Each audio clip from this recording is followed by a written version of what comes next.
আসসালামু আলাইকুম এভরিওয়ান, কেমন আছো তোমরা সবাই? আশা করি সবাই অনেক অনেক ভালো আছো। মনটা তেমন ভালো নেই, তো তোমাদের সাথে একটা কথা শেয়ার করার জন্য চলে আসলাম। বাচ্চাদের সব সময় খেয়ালে রাখবা, কেননা বাচ্চারা আগামী দিনের ভবিষ্যৎ। কারণ একটা ক্ষতিই কিন্তু আজীবনের কান্না। ভাগ্যিস আমার ছেলে আমাকে বলেছিল যে মা আমাকে কুকুর কামড় দিছে।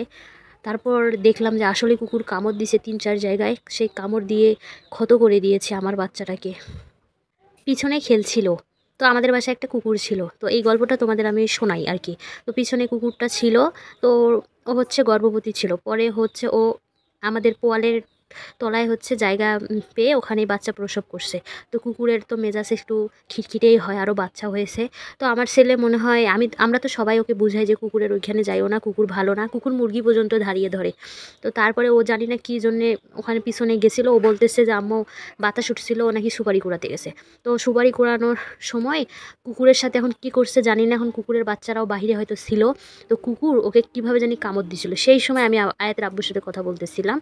তো আয়াতের আব্বুও চিৎকার শুনলাম, আমিও চিৎকার শুনলাম। তাড়াতাড়ি দৌড়ে গিয়ে দেখলাম ও বসে আছে।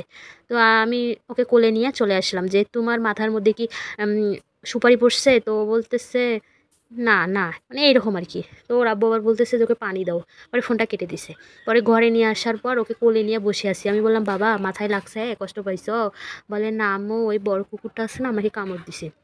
তো তারপর তো আমার মাথার উপর একবারে সেই রকম একটা পড়ে গেল। তারপর আমি ওর প্যান্ট খুলে দেখি ওর রান আছে না, রানের চরুর কাছে ওই কুকুর যেভাবে কামড় দিছে 4টা দাগ বসাইছে। তো প্রথম 2টা দাগে হচ্ছে কালো কুচকুচা বানিয়ে দিয়েছে, আর একটা দাগের মধ্যে হচ্ছে রক্ত বের করে দিছে।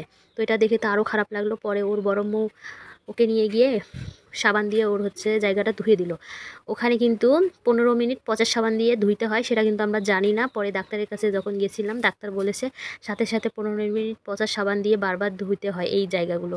তো আমরা তো জানি না। পরে ওকে আবার একটু ভায়োডিন দিয়ে তারপর শুয়ে দিলাম। পরের দিন হচ্ছে ওকে নিয়ে ডাক্তারের কাছে গেছি। অফিস যেহেতু বন্ধ ছিল, অফিস বলতে হচ্ছে হাসপাতাল। তো তাই জন্য হচ্ছে পরের দিন নিয়ে গিয়ে ওকে ভ্যাকসিন দিলাম। ওর জায়গাটা অনেক ক্ষত ছিল, তো সাধারণ যদি হইতো তাহলে অনেক ভালো হতো, বেশি কিন্তু মেডিসিন দেওয়া লাগতো না, ইঞ্জেকশনও দেওয়া লাগতো না।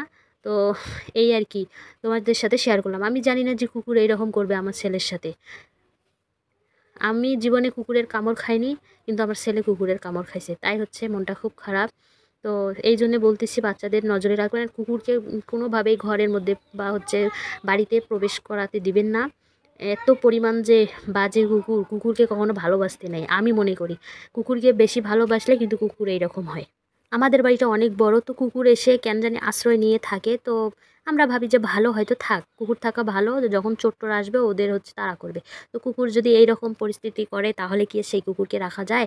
পরে হচ্ছে আমরা কুকুরের বাচ্চা সহ কুকুরকে অনেক জায়গায় দিয়ে আসছি, অনেক এক দূরে জায়গায় দিয়ে আসছি, সেখানে কুকুর ওর বাচ্চাকে নিয়ে মনে হয় থাকে। তারপর ছেলেকে নিয়ে আসলাম লালমনিরহাট 250 শয্যা হাসপাতাল, এখানে সব ধরনের চিকিৎসা করা হয়। তো বাচ্চাকে নিয়ে আসছে, বাচ্চা তো অনেক কান্নাকাটি করছে ইঞ্জেকশন দেওয়ার সময়। মা আমি ইঞ্জেকশন দেবো না। প্রথম দিন হাতে 2টা দিছে আর পায়ে 2টা দিচ্ছে, তারপর থেকে হচ্ছে প্রতিদিন 2টা করে দেয়। তো এভাবে হচ্ছে 8টা না 10টা ইঞ্জেকশন আমার বাচ্চাটাকে দিছে। তো আমার বাচ্চার জন্য সবাই দোয়া করবেন যাতে আমার বাচ্চা সুস্থ হয় তাড়াতাড়ি। এবং কুকুর, তারপর হচ্ছে বিড়াল, তারপর হচ্ছে ইঁদুর, বেজি, এই ধরনের যদি কোনো প্রাণী হচ্ছে কামড় দেয়, কোনো আঁচড় দেয়, তো সাথে সাথে হচ্ছে বানর, এই ধরনের বানর টানর সব কিছু যদি কামড় দেয়, তো সাথে সাথে হচ্ছে ডাক্তারের কাছে নিয়ে আসবেন, আর 15 মিনিট পচা সাবান দিয়ে ভালো করে ধুয়ে নিতে হবে।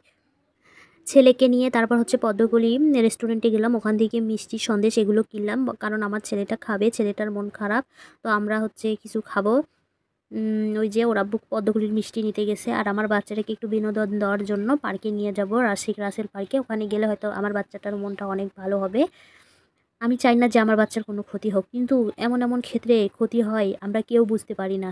আশেপাশে থাকার পরেও কিন্তু বিপদ আমরা বুঝতে পারি না যে আমাদের বিপদটা চলে আসবে। তো এই যে আমার সোনাটাকে পার্কে নিয়ে আসছি। তো নেক্সট ভিডিওতে তোমাদের আমি দেখাবো পার্কে আমরা কি কি করলাম, ছেলে কেমন খুশি হয়েছিল না হয়নি, তোমাদের সেটা বলবো। আল্লাহ হাফিজ, টাটা।